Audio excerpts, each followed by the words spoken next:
Kim did mention the Habitat for Humanity offering, did she not? Yes. Okay, good. I didn't hear that, but I wanted to make sure. So you know that the offering rail is your opportunity today to support this very worthwhile mission, Habitat for Humanity.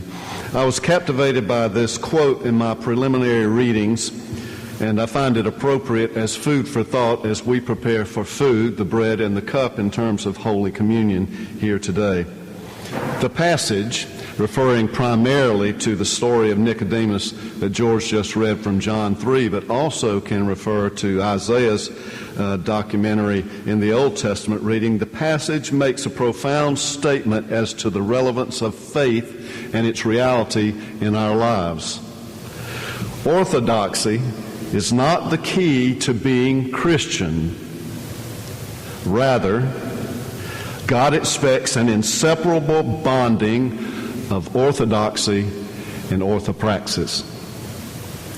Of course, the first question is, what on earth does orthodoxy mean, or orthopraxis, before we can ever figure out exactly what he's saying in the quote? And I find it intriguing. Let's begin with orthodoxy. Nicodemus was the epitome of orthodoxy. Orthodoxy means right thinking. The heart of his belief, as well as his brother in the past, Isaiah, was the Shema. Thou shalt love the Lord your God with all your heart, with all your soul, with all your strength, with all your mind. And the Torah was the law, those 5 books which held within it that composite of what it meant to truly be a believer, to believe in a right way in this one God. We can identify with that in our own Apostles' Creed, which is printed in our bulletin today. I believe in God the Father, I believe in the Son, and I believe in the Holy Spirit. Or even we quote Jesus in his great commandment when he summarizes all the laws and gives the greatest law, and that is to love the Lord your God with all your heart, with all your soul, with all your mind, with all your strength, and your neighbor as yourself. Both of these are absolutely distinct and yet one and the same and beautiful as orthodoxy, right belief. But in and of themselves, they are not enough, not the key to being Christian. We need to go a step further to this next word, orthopraxy, which means not right beliefs, but right doing. It's the walk.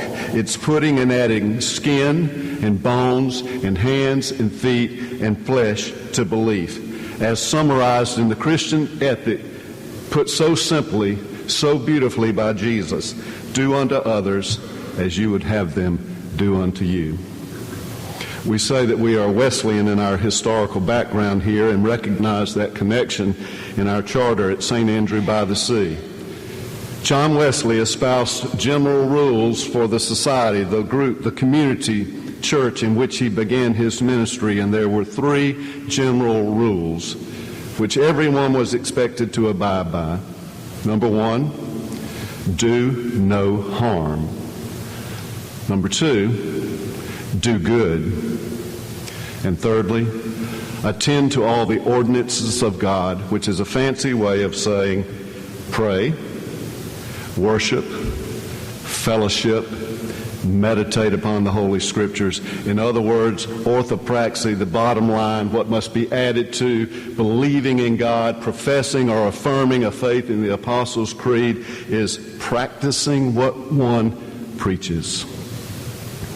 And when we say that and look at it in its entirety, this whole experience of faith in the Judeo-Christian tradition, maybe we too feel like Isaiah and are very aware of our own shortcomings, and like him almost or do cry out within or without, woe is me, for I am lost and I am unclean. Or as with the Catholic profession, bless me, Father, for I have sinned.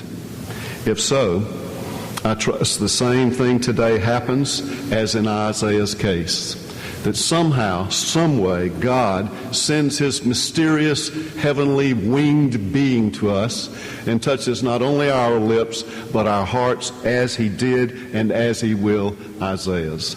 Touch us in that way that we might, like him, sense his presence, his forgiveness, his empowerment, his nutrition, and therefore with him be able to pray what we will sing later. Here I am, Lord, send me. Here I am, send me. You have your communion litany within your bulletin, if you would join me.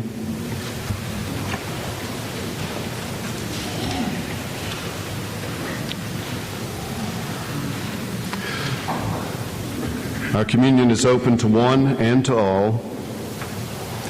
The Lord be with you. Lift up your hearts. Let us give thanks to the Lord our God.